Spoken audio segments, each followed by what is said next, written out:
Good morning. Welcome to Reshair Radio. I'm your show host, Chris Reshair, Senior Loan Officer with NFM Lending. NFM Lending is an equal housing lender, license number 117266.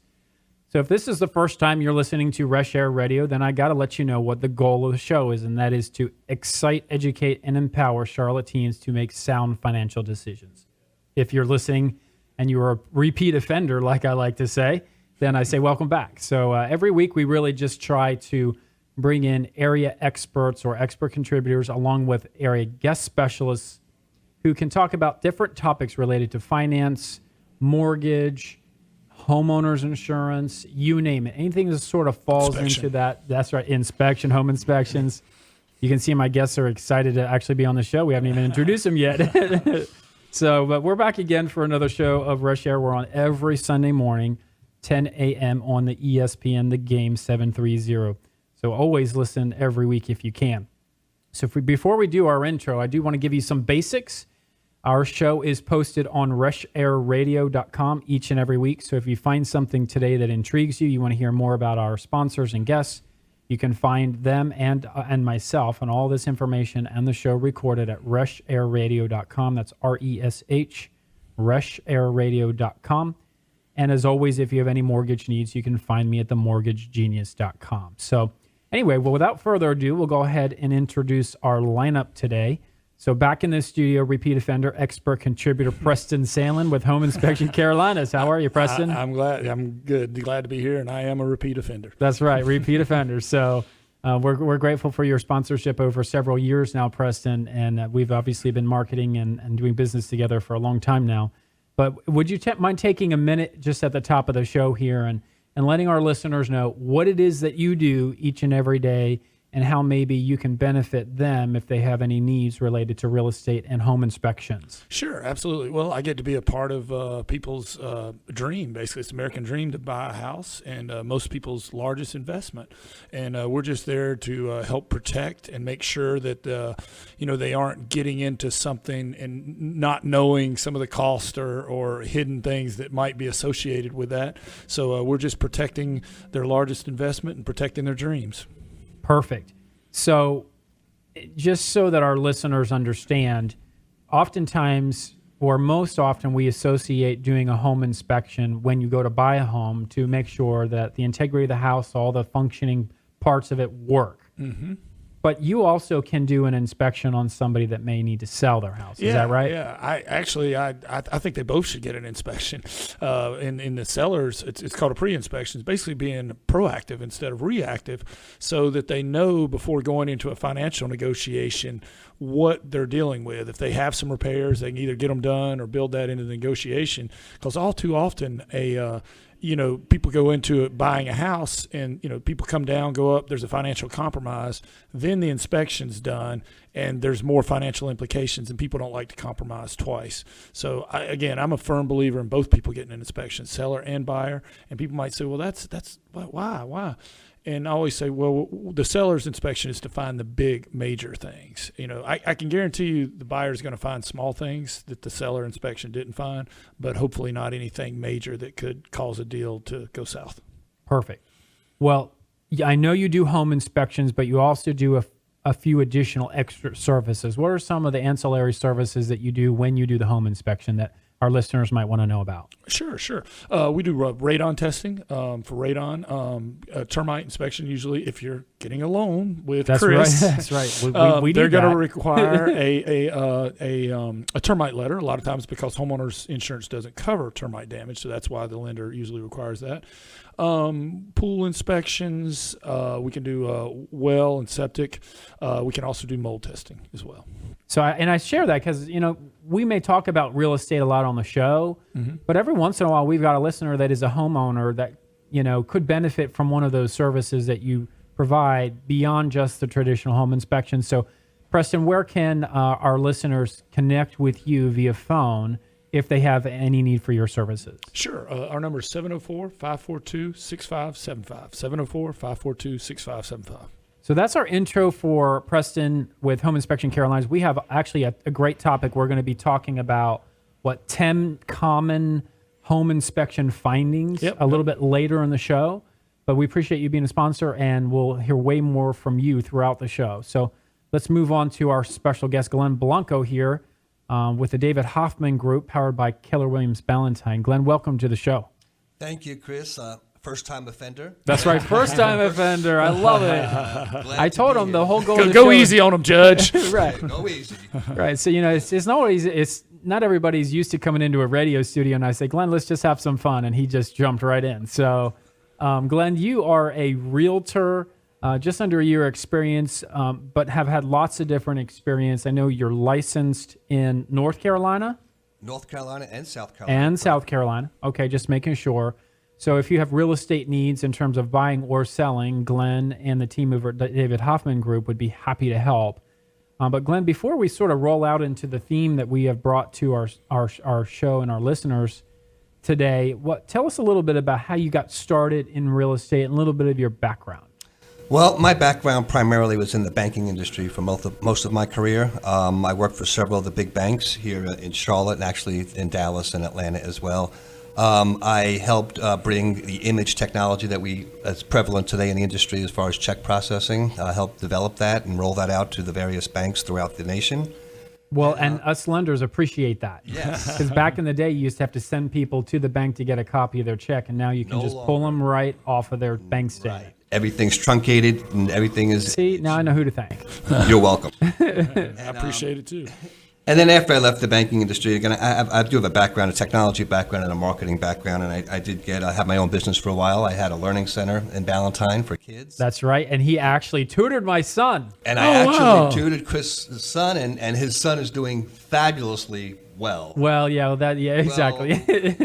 He's not in school right now, so yeah, he's actually doing great because he's not in school. Then we did our job. That's right. I got into real estate. I was brought on to help with a pilot program here in Charlotte, and started off just making phone calls and doing what we call inside sales. And then I got licensed last year, and I've been hitting the ground running, both in North and South Carolina, and enjoying every minute of it. Awesome. Well, it's kind of fun when you can see somebody progress through sort of a team concept where you're coming in and doing one part, and then you move up to the next part to become that full-time realtor. So you've seen a lot of the sides of it, right? From the time that someone says, I think I might want to buy a house, all the way to them now getting the house. So Correct. Super cool. So what do you like most about being in real estate or being a realtor? Well, the thing that drives me, Chris, really is I really love working with first-time home buyers and helping them navigate through that process. It could be a very daunting process. People haven't done it before. There's a lot of moving parts. You can give them a list of all the things that need to take place, and you see their eyes bug out, from deciding they want to buy a home through going through the lending process, actually getting a house, getting it under contract, then going through the inspection, the due diligence and inspection process, all the way through to the closing table. There's a lot that takes place there. And what it's a little bit of a spoiler alert on our theme here, but go ahead. Well, I'm just saying from the eyes of a first-time home buyers, it could be scary. It is. So, it absolutely is. What I enjoy doing is working with those folks and helping them, again, like I said, navigate through that process, acting as a consultant, sometimes a psychologist, psychiatrist. That's right. That's exactly right. Whatever's needed to get them there and to make them feel comfortable and understand that we're here as a partner with them, helping them get to the closing table and get the keys to their new home. That's right. And I so connect with that. The end of this last week, I had a buyer that I received actually from another loan officer inside NFM Lending that wasn't licensed in Georgia.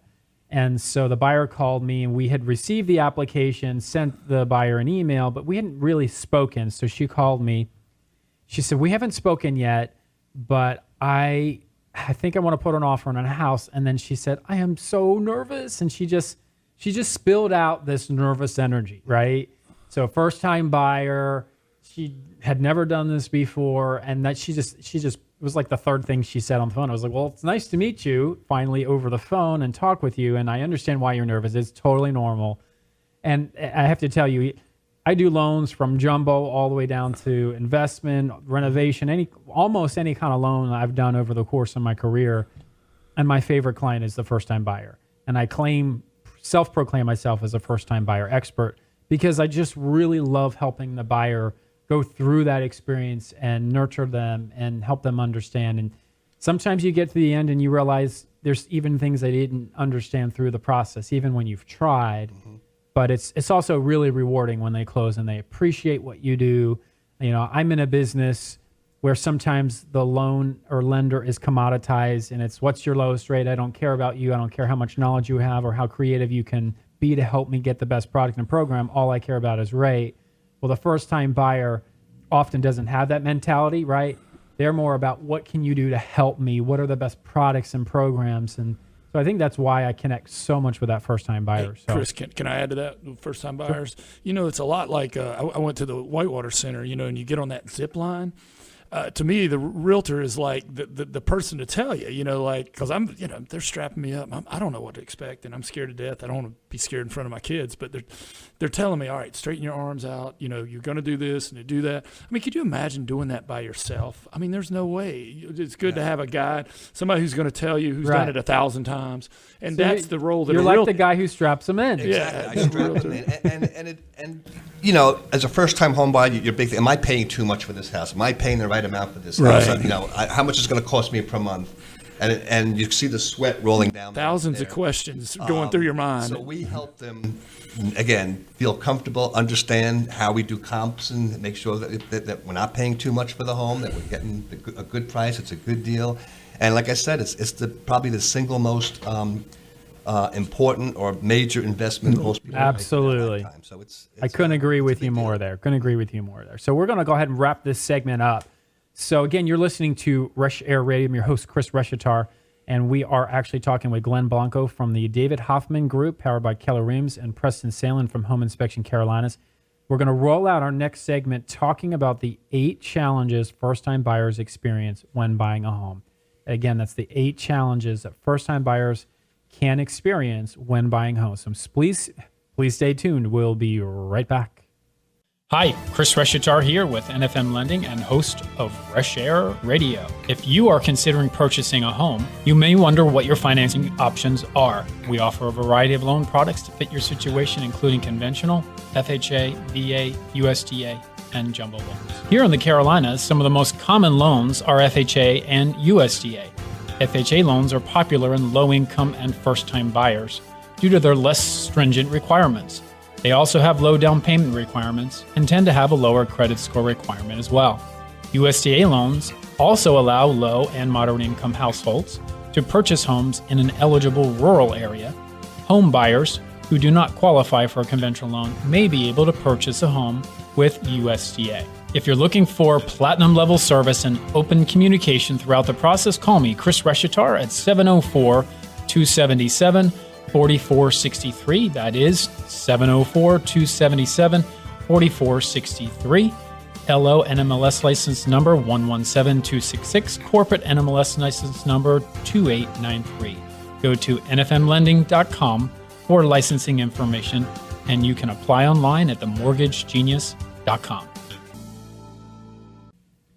Welcome back to Reshair Radio. I'm your show host, Chris Reshatar, licensed loan officer with NFM Lending. If you're just tuning in for the first time, we're here in the studio today with Glenn Blanco with the David Hoffman Group, powered by Keller Williams Ballantine.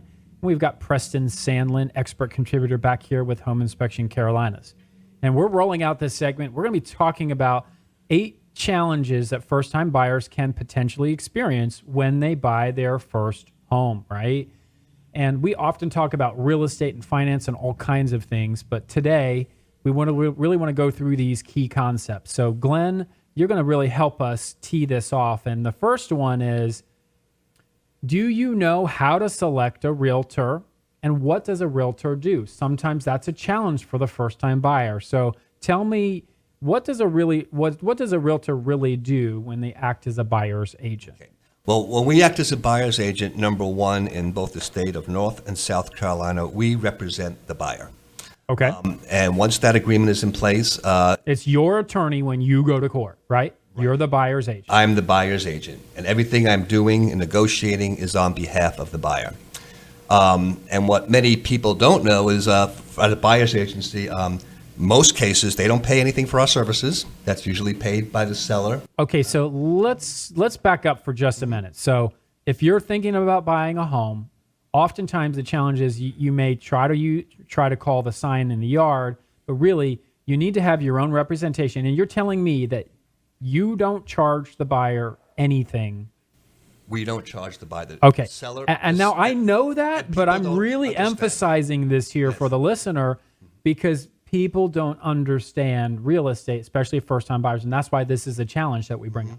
All right. Keep going. And just back to that point, people ask me that all the time when I first meet with them. How much do we charge? Am I going to pay for your services? And the answer, 99.9% of the time, is zero. Right. Sometimes there's a small nominal fee for a couple $100, right, but every contract can be a little bit different. Every arrangement can be different, but typically it's all paid by the commission that you make is paid by the seller selling the house. Right. So our services are free to the buyer, and what we do is, again, representing the buyer, we help negotiate the contract. Okay. Help them find the perfect home, of course. Right, drive them around. Starbucks runs, all that. Yep, whatever it's going to take. And it's answer a lot of their questions while you're driving them too, I'm sure. Right, and what I find is as you're taking them to see homes, things come up that, this is important to you. This is not important to you.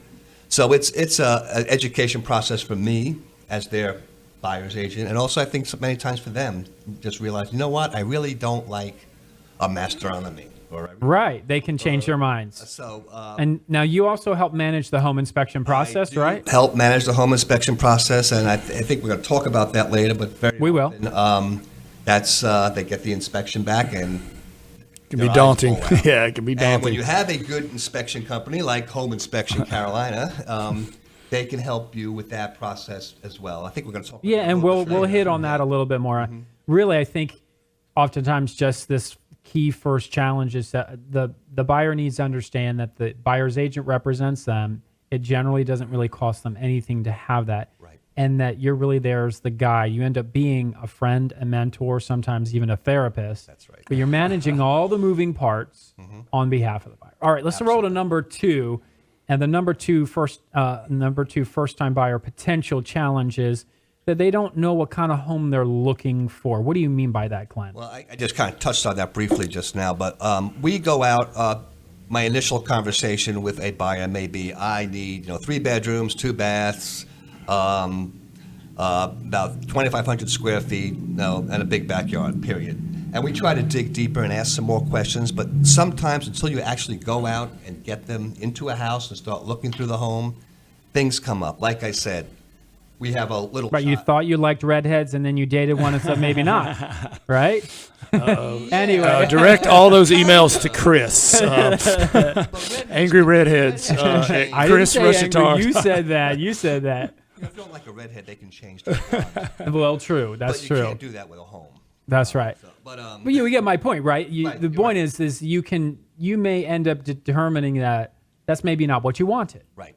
Well, do they want to be close to the city, or are they like more rural and school districts? There are so many shopping and they restaurants. Don't even realize until I actually start looking.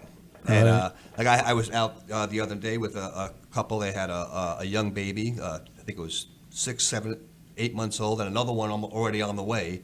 And they said, you know what? We need to have our master bedroom on the same level with the children's bedroom. Mm-hmm. They didn't think about that before until they started looking. So I don't want to be down here and the kids are up there, and I don't want to see any more homes where the bedrooms are not on the same floor as the master. Whether it's up or down didn't matter. So things like that sometimes don't come to focus until you're actually out there looking at a home. Makes sense. Right. All right. So number 3, I'm going to have you probably tee this one up, Glenn, for. So the number 3 potential challenge for a first-time buyer who's buying their first home is what? Getting their loan approved. And perhaps waiting too long. Waiting too long. We try very often to have them talk to you, Chris, before they actually go out and look at a home. So we know, number 1, that we're at the right price point. And number 2, to see if they're not ready or they can't qualify for a loan, put them in a program or something to get them ready, because they don't even know at this point. Maybe they're not ready to buy yet. Right. So, well, I'll kind of jump in here and talk a little bit about the pre-qualification. So really at the end of the day, I mean, we all understand in this business that most people start their home searching, first-time buyers, by looking at houses on the internet, right? Mm-hmm. They don't typically say, I think I want to call a mortgage professional, and then I'll start looking at houses, right? Either Correct. you see a house for sale in the area that you live in, or you go online. But oftentimes that pre-qualification is key because Glenn is, number one, not likely to put you in the car and take you shopping unless he knows that I have spoken with the potential buyer and gotten them qualified, because he's not going to spend his weekends driving people around if they aren't willing to take 15 minutes, sometimes 10 minutes on the phone for a credit check and a quick evaluation of income and assets to determine, hey, everything looks good so far. That's exactly right. Pre-qualification, I've used the analogy on the show before, is just simply, they look cute from the other side of the dance floor.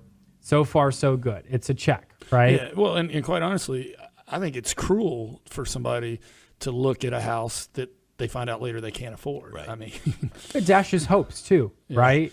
Right. It's very frustrating for a buyer to go to a home, fall in love with it, only to find out that it's out of their price range. Yeah. Right. And then really the next key step is just making sure that person actually moves from the pre-qualification phase into what we call the pre-approval phase. And that just basically means, now I just use the analogy, they look attractive from the other side of a dance floor. Well, now you're dancing close up, right? You're getting to know that person. We're getting to know, right? We're getting to know you. We're looking at bank statements and tax returns and income documents and so forth. And I just recently had one where the buyer worked for a construction company.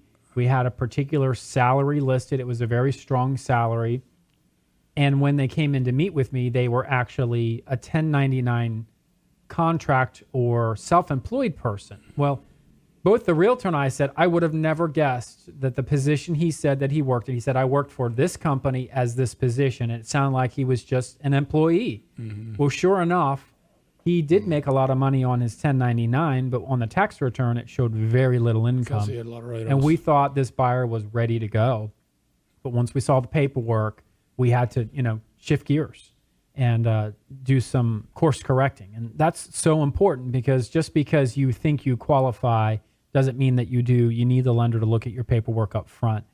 And it doesn't usually take that long to do it, but it's best to gather and submit. And then the key point behind that, Glenn, and I'm sure you'll back me up here, is that when the buyer then goes to submit an offer, particularly in the first-time buyer range, there's a lot of buyers and not a lot of houses for sale or inventory. And so your offer may actually get accepted over someone else's, because I wrote that you've been through underwriting, you've been pre-approved, whereas another couple of buyers didn't go that extra mile. Right. It allows you to put in a very strong offer when you have that pre-approval. And it's not always price. There are other factors and one of them is having it's the reputation of the lender, making sure you did your work, all those things. So, all right, well, we've got one more to hit before our next break here.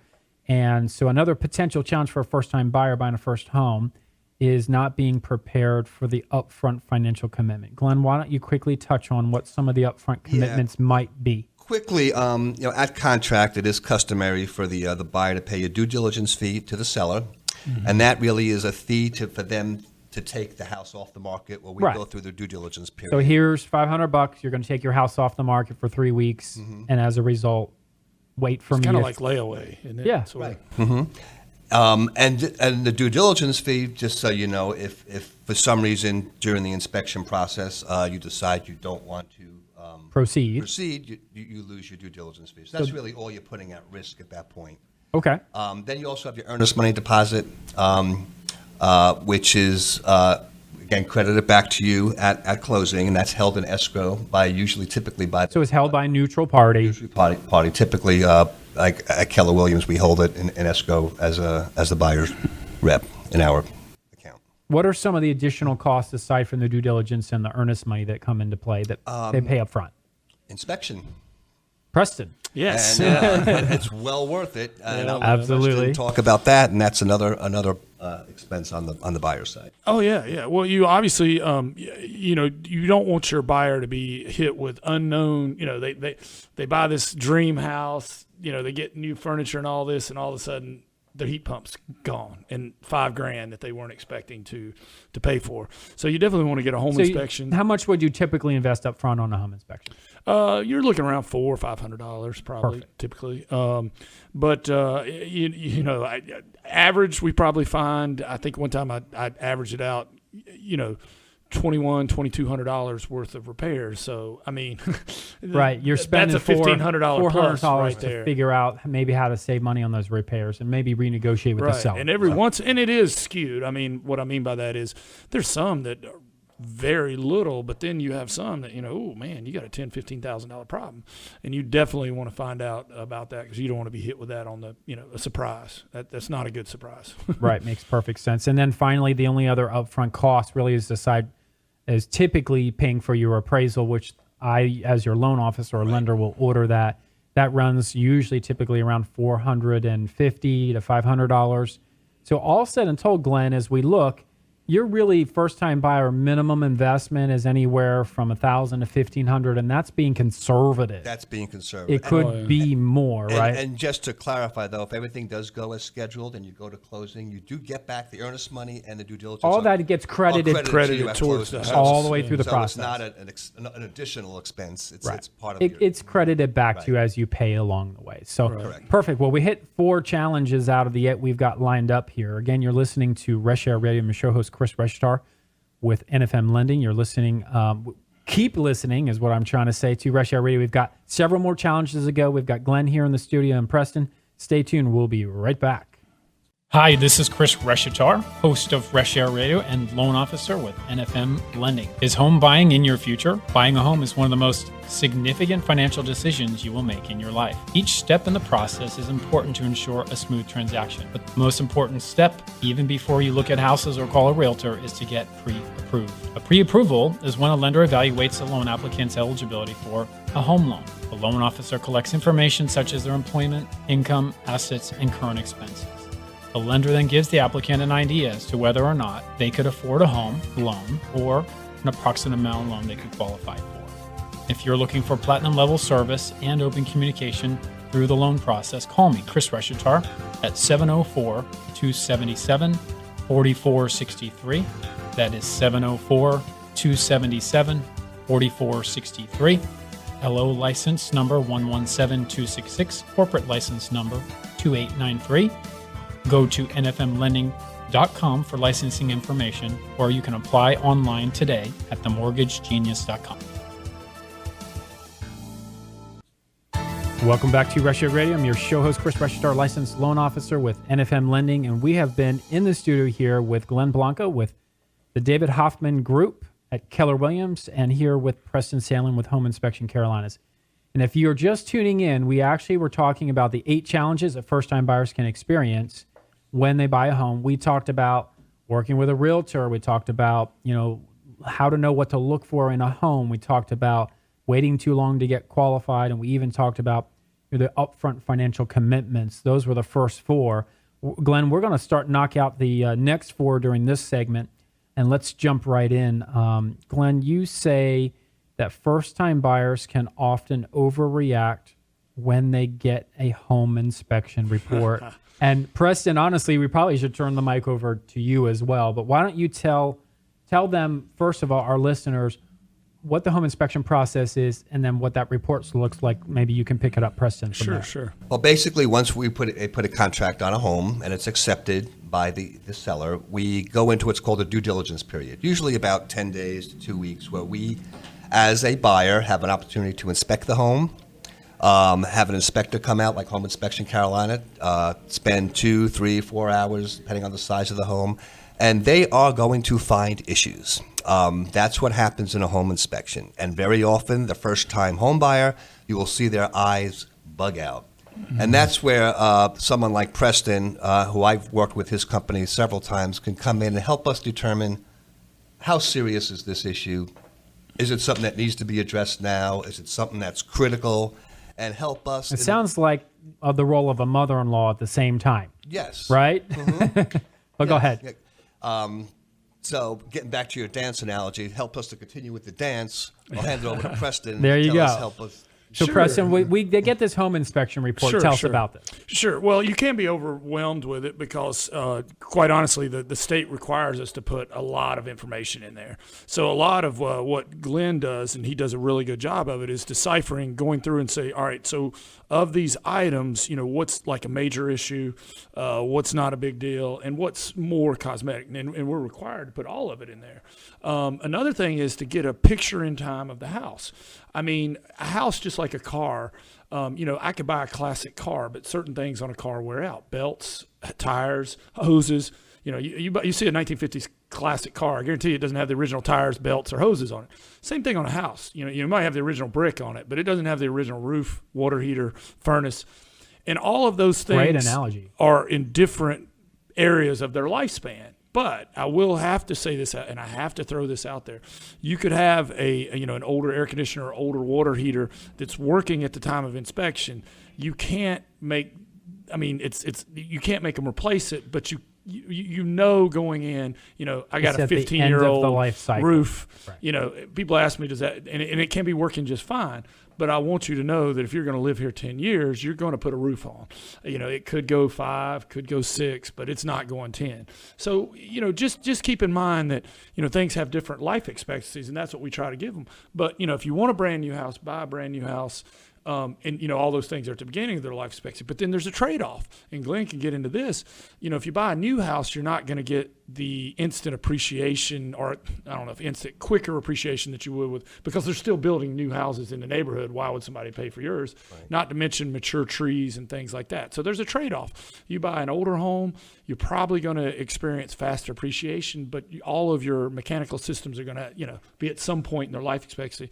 You buy a newer home, you're not going to get the appreciation is quick, but everything's brand new and it's under warranty. So there's a trade-off. Or you might get a lot and you might not get a lot. Right. The new home hardly has any land these days. And talk to Glenn. He's an expert on this. To his point, actually, I was out at an inspection with one of Preston's folks. It was a home built in 1961, I believe it was. And they had a whole bunch of issues of things that weren't to code, and they had a list of issues. And the potential buyer basically asked, these things I need to deal with, and he said every home in this neighborhood is going to have the same list. Right. And that's something they need to understand when you buy an older home. And that's where I get to the point where, is this critical, is this unusual, or is this something that's just typical and customary for the home that I'm buying? So I think when we put it in perspective and frame it, When we wrap sort of this concept up, at the end of the day, the first-time buyer doesn't understand that there's going to be a laundry list, and it's going to be a big report, whether it's new or old, and to expect to see a lot of items on there, but rely on your realtor to walk you through what's serious and what's not. Can I add something to that? To Glenn's point, you'll get a 1960s home, but what he can do before they get all freaked out and say, I'm going to buy a new house, and that's an option, but also know that 1960s house probably has hardwood floors, probably all brick. So there's some advantages that you're probably not going to get in a new home without paying a pretty penny. So there's always trade-offs, and a good realtor like Glenn can explain those to you. Absolutely. Well, let's jump into number 6. A number 6 challenge for first-time buyer experiencing when they're buying their home could be maybe not understanding the detailed nature of the loan process. And I'll probably just grab this one myself. When you are applying for a loan, the lender is looking for you to document or prove that you make the money that you do. Prove that the money that you're going to use for your down payment and closing costs is in your account, belongs to you, and is sourced from a legitimate source. And, generally speaking, this is, while there's great technology and you can use technology in the lending process, you can't take a picture on your iPhone of your bank statement and send me a picture on a text and say, here's how much money I have. And so a lot of times the buyer, the first-time buyer today doesn't understand that I need the bank statement, all pages. They said, well, I don't keep the last page. I said, well, then you've got to go get the last page because I don't know that the last page is blank because I can't see it because you didn't give it to me, right? But it says pages 1 through 4. I have to have all 4 pages, right? And if your mom's name is still on the bank account, then I have to have something that says mom says it's okay for you to use that money because guess what? It's her money too if her name is on your account. So it's a very detailed process, and a lot of times the buyer can really have challenges because they put more energy saying, I don't want to do that, or I thought I already did that, than just say, okay, well, let's slow down. Let me take a second look and just get you what you need. Because oftentimes the information is very easily accessible. I have people tell me today, I don't get pay stubs. It's just automatically deposited into my account. Yet their company does all of their payroll through paychecks. Well, guess what? They just need to call their HR person and get their login, and they can get every pay stub from the time that they started 6 years ago. Sure. And just click download, save as a PDF, and upload. But they'd rather say, I can't get that, or I don't get those, than just say, oh, okay, right? So a lot of times the buyer actually creates some of their own challenges in the loan process because they're more pushy about saying they can't get it than saying, well, let me see what I can do, right? Mm-hmm. And it can actually affect their ability to close on time and have the experience that they really need to, because we're trying to document, if we're going to give you $200,000, we just need to show proof that you actually make the money you make. It's think about it. Who else is going to give you $200,000 with no paperwork? Nobody, right? Mm. So, all right, that's number 6. Let's roll to number 7, which is they don't understand homeowners insurance. Glenn, what do you mean by this being a challenge for first-time buyers? Well, a lot of homeowners or sellers will have a home warranty, and there's often confusion between the home insurance and the home warranty is what I find. Okay. Someone who's taking out a loan, and I think you'll require home insurance. We're going to require, that the structure is insured so that if the fire comes and burns to the ground, because you don't own your house alone unless you pay cash. Right. If you get a mortgage, guess who owns the house? You and the mortgage company, right? Yeah. Right. They want to make sure that $200,000 structure is built back. And that protects you against natural disasters primarily. Things like the structure of the house, your personal belongings in the house. Lightning. Liability protection if someone gets hurt while they're on your property. Homeowners insurance covers all that. It's regulated by the state.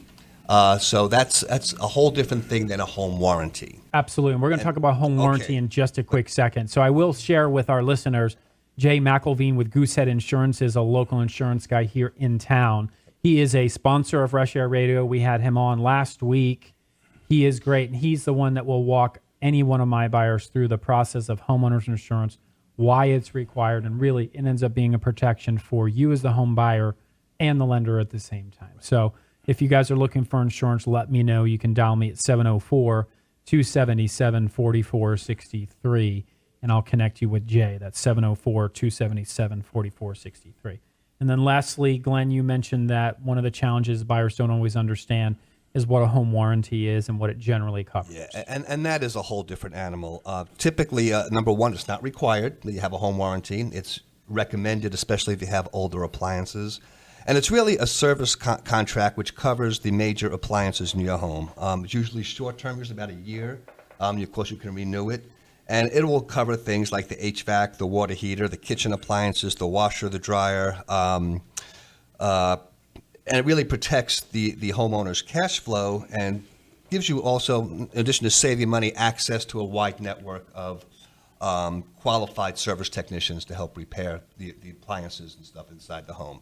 So that's a whole different thing than as you can see from a insurance policy. I mean, that warranty really just gives you the ability to, if something major happens, it protects your wallet for the first 12 months, and then you can always choose to renew the warranty in the future. Gives you peace of mind when the keys are handed to you by the seller. Wow, what if my dishwasher breaks? What if the hot water heater, explodes? It just helps you. Like I said, gives you that peace of mind and comfort for your major appliances in the home. Perfect. Well, I think we've hit our 8 first-time buyer potential challenges here when buying a home. Glenn, thank you so much on that. I'm going to do a quick product highlight before we roll into our final segment with Preston Sandlin. We actually are offering the House Charlotte program, super popular for first-time buyers right now, in the city of Charlotte, in certain pocket areas, what we call higher cost areas. If you qualify and meet their parameters, they are giving away up to $17,000 for a first-time buyer to buy a house. I've had 2 buyers already close under that program recently. Let me tell you, $17,000 in money is huge for a first-time buyer. So if you are thinking about buying a home, you are a first-time buyer, I am the one that can help you determine whether you qualify for that money or other programs. We've got tons of great programs for first-time buyers. My number is 704-277-4463. That's 704-277-4463. Again, you're listening to Chris Reshaar, your host of Reshair Radio. We've got one more segment to go, so stay with us. We'll be right back. Hi, Chris Reshaar here with NFM Lending and host of Reshair Radio. If you are considering purchasing a home, you may wonder what your financing options are. We offer a variety of loan products to fit your situation, including conventional, FHA, VA, USDA, and jumbo loans. Here in the Carolinas, some of the most common loans are FHA and USDA. FHA loans are popular in low-income and first-time buyers due to their less stringent requirements. They also have low down payment requirements and tend to have a lower credit score requirement as well. USDA loans also allow low and moderate income households to purchase homes in an eligible rural area. Home buyers who do not qualify for a conventional loan may be able to purchase a home with USDA. If you're looking for platinum level service and open communication throughout the process, call me, Chris Reshaar, at 704-277-4463. That is 704-277-4463. LO NMLS license number 117266. Corporate NMLS license number 2893. Go to nfmlending.com for licensing information, and you can apply online at themortgagegenius.com. Welcome back to Reshair Radio. I'm your show host, Chris Reshaar, licensed loan officer with NFM Lending. We're here in the studio for our last segment here this morning, and we're talking with Preston Sandlin, our expert contributor with Home Inspection Carolina. Preston, you are going to go through the top 10 common home inspection findings on a home inspection report with us. So I'm going to turn the time over to you, and we're going to jump right into your topic, man. Well, okay, cool. I appreciate it. And let me qualify this. I printed off the internet, so it's not my list. But okay. I'll critique it. A-list. I agree with most of them, but I thought I would riff a little off of it there. But cool, we'll take it. They have, number one, improper electrical wiring. Things like reverse polarity. You see this where the hot and neutral reversed. Everything will still work. Believe it or not, if you have reverse polarity. The only way you really know this, you can buy one of those little testers at Lowe's or Home Depot, and the lights will show. But the downside of this is if your GFCI protection and things like this will not work if you had a surge or a thunderstorm or something like that. So reverse polarity is something that we find a lot. It's real easy. You just have to switch the flip the wires. back. So if your wires are crossed, that could be something that shows up on home inspection report. Don't do this if you don't have some experience as an electrician, because you could electrocute yourself. Do not try this at home. And one other thing is a double tap. We see that a lot on breakers. We take the panel off, and they'll have double taps, which is two different wiring systems going into the same breaker. That's a no-no. You're overfusing or double tapping. You shouldn't do that. The Square D makes a breaker that is the only one that I'm aware of that has the slots for two. Exactly. Thank you. I just know that when I'm experiencing reverse polarity, I'm not operating at my best. That's right. Just saying. Thank you, Glenn. Some of that ionization I just water let you or whatever know. it is. There you go. Number two is plumbing. Plumbing. Well, on this list, they've got poor water pressure, which I do find a lot on older homes if they've got that old galvanized piping. Right. And this is going to sound gross, but I'll tell you why. It's rust. Right. You ever stayed at an older farmhouse or bed and breakfast, and you turn the water on and it's kind of dirty coming out, and then the clean water comes out, and you're like, here, have a glass. The problem is rust is not good to drink, but second of all, when it happens, it starts to metal expands when it rusts, so it squeezes down on the pipes.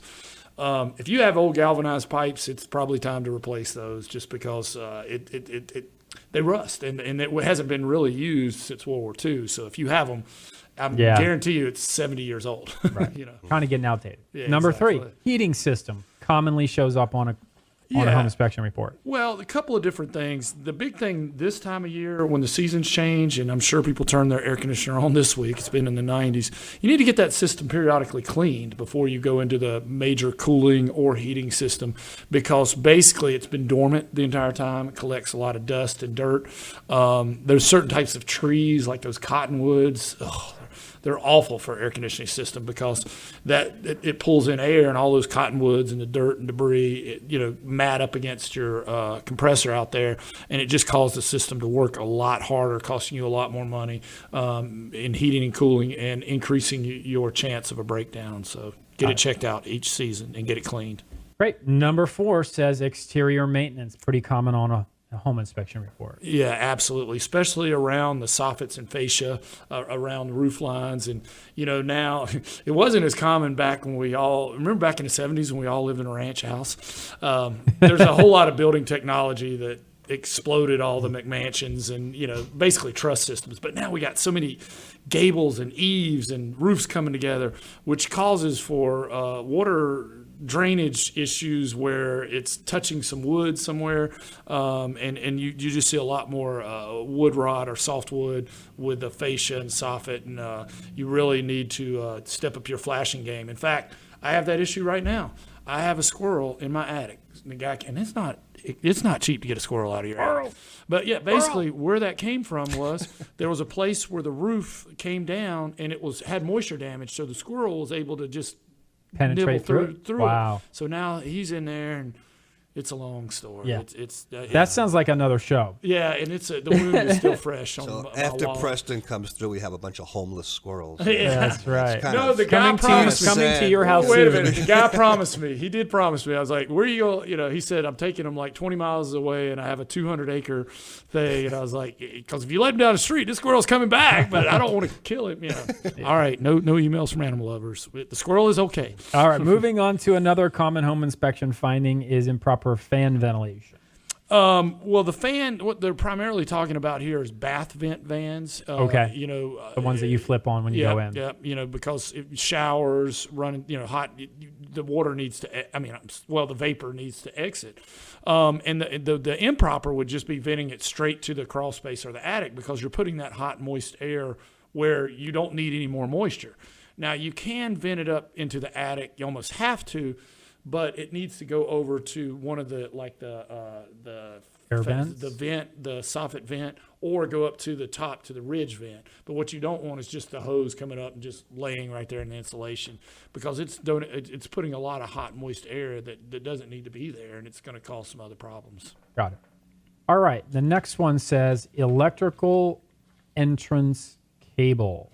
Yeah, if you've got an older home, like Lynn was talking about a 1960s home earlier in the show, unless it's been replaced in the past, you've probably got an older entrance cable, and those things don't last forever, and they get frayed, and you need to make sure that they have a drip loop on them as well. Okay. Because what happens is a drip loop is basically when you see the line come in, it'll have a drip loop before it goes into the box. If it didn't have that, when water got on that from rain, it would run right into your box. So you need to make sure it has a drip loop that basically gets all the water off of it so it doesn't just run down into your box. And also it needs to be up to date. A 1960s home wasn't built for all the modern appliances that we have today. So if that box hasn't been upgraded, I can guarantee you if I'll go over to that box, I can just hear those breakers humming because it carrying too much weight. Exactly, exactly. Well, next one is inoperable windows. Yeah, we see this one a lot. Yeah, windows need to open and close, and actually the primary painted shut. Yeah, well, you know what the primary reason for a window? Why you have to have a window? It's fire. Absolutely, fire safety. Safety. A window has to be operable so that a fire person could basically get in and get out with a backpack on if they had to rescue somebody. That's the reason, and there's requirements. It'd be a whole nother show to get into specifics. Right, sure. But that's a big reason why they need to open and close. And sometimes they get painted shut. That's what they call it. They haven't been open and closed in a long time, and wood expands and contracts. The other thing is if you open them, they should stay open. There's a counterbalance spring on the newer windows. On the old windows, you actually have a cord, a sash cord. You may have seen it. Yeah, I remember those. Yeah, and there's actually a weight inside there attached to that. It kind of looks like something like Wile E. Coyote and Roadrunner. And but those things can disconnect, and you can still buy those. I think Restoration Hardware and some. Oh, cool. Because there are some historic homes that they want to keep, like a classic car. They want to maintain the integrity of the home as far as the dates and stuff. So, but windows need to open and close, and they need to stay open when you open them. I'm actually going to jump ahead to one called water heater. Oh, okay. Water heater. There's so many things with a water heater. One of the big primary things we see is TPR valve. That's acronym for temperature pressure relief valve. You'll see it. It's on every water heater. It basically has a little spring in there and a little spout on it. So what this does is it's usually set to a certain temperature, I think it's 220, or if the pressure gets above 150, that spring will depress so that it basically, because if it didn't, it would explode. I mean, you're getting so much pressure, boom. But this thing needs a pipe. It needs to be piped down. A lot of times you'll see it without that pipe, which could cause all kinds of scalding, anything like that. Now, I will say something else, too. Over time, that spring starts to relax, and they just start to leak. So they need to be replaced. Good news is it's really only about $12, $13, $14 to replace those. But they do wear out they'll wear out before the water heater does usually. Okay. And water heaters have a life expectancy too. I can tell you more problems with the water heater, but we might be running short on time. Yeah. I don't know. And let's go to the last one, or one of the next ones, fireplace and chimneys. The big thing with fireplace and chimneys are, to me, in my mind, is flashing. Ideally, because basically you've got the roofing coming up to a different type of material. You can't just end the roofing. There has to be a transition. And ideally you have what they call step flashing if it's a brick chimney. And what that means is they'll go in a line of mortar, step down, another line of mortar, step down. And if it's back in the day when it was done, you actually mortared the while it was wet, you mortared that flashing in. A lot of times now, they're cutting it in with a saw and trying to And I'm okay with that. That's the second best. The best is to mortar it into the step flashing. If they make a saw and cut it in, that's second best. But what the worst is they come in and they just try to caulk it in. And that'll work for a little while, but that caulk is going to give out and you're going to have a leak. And I see that, and the home inspector is going to call it out. You see that a lot. I have noticed on some of the older homes, too, they're actually missing the chimney cap. Oh, yeah. I see that often. Is that just typical? Yeah, and they crack too. And a lot of times, some of these chimneys, the chimney has to be above the roof line. So if you got a really high roof line, sometimes it's way up there if it's steep, and nobody really goes up there. What's cool is we can use drones and telescoping poles now. We can see it, and basically nobody realized it. But you're right. And over time, that mortar cracks, and that cap has to be repaired. Perfect. Well, those are really good common things that we find on home inspections. So we're going to kind of wrap up our show here. So Glenn Blanco with the David Hoffman Group, thank you so much for being on the show today. I understand that you have a little incentive for anybody that references listening to this show on Reshair Radio.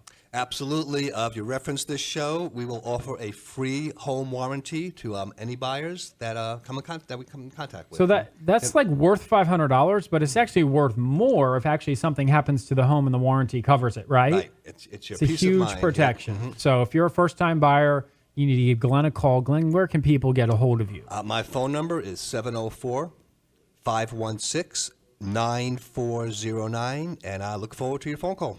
Sweet. And then, Preston, I think you're going to tandem that. Yeah, absolutely. If you go with Glenn and reference this show, I'll give you $35 off on the home inspection. And also, if you call Chris on one of these $17,000 loan. That's right. House Charlotte $17,000 program, yeah. But get Glenn to be your realtor. He's a good dude, and he knows his stuff, and he cares about his clients. I can be reached at 704-542-6575. Sweet. Well, guys, great show. Really good information. Appreciate having you both on. And as always, to our listeners, we appreciate you listening. So if there's anything that you found interesting, you can shoot out to reshairradio.com, listen to the show in its entirety, or you can give me a call, and I can connect you with any of my resources here in the local community at 704-277-4463. That's 704-277-4463. And for loan applications, that can be done at themortgagegenius.com. As always, thanks for listening to Reshair Radio. Gentlemen, thank you again, and I hope you all have a great week. Thank you very much. Thanks. Hi, this is Preston Sandlin with Home Inspection Carolina. We do home inspections, termite inspections, radon testing, any of your inspection needs. One thing that we do a little different, we fix the small stuff instead of putting it on the report. So if you need a home inspection, termite inspection, radon testing, please give us a call. If it's a home inspection or a pre-inspection, 704-542-6575, or check out our website at homeinspectioncarolina.com. Did you know it has been reported that an estimated 80% of Americans have credit inaccuracies on their credit reports? Most people that have either inaccuracies or existing items that can be negotiated or adjusted do not know what their best score could be until they have found a new home, or buying a new car, or applying for a credit card. Then it's too late, and they have to accept a higher interest rate or lose the opportunity altogether. The time to work on improving your credit score is before you need it. Whether you have a 440, 640, or even a 740 FICO score, there is always room for improvement. The National Credit Care Team is comprised of individuals dedicated to helping the millions of consumers plagued by credit inaccuracies, errors, and fraud. It is our mission to help inform consumers and alleviate the stress of working with creditors and credit bureaus. Together, we can maximize your scores to get the best interest rates possible and save you money. Call now, 303-747-6390. That's 303-747-6390. Or visit us at www.nationalcreditcare.com. You've been listening to Reshair with Chris Reshatar, a seasoned licensed mortgage consultant, originator license number 117266. Learn more online at themortgagegenius.com.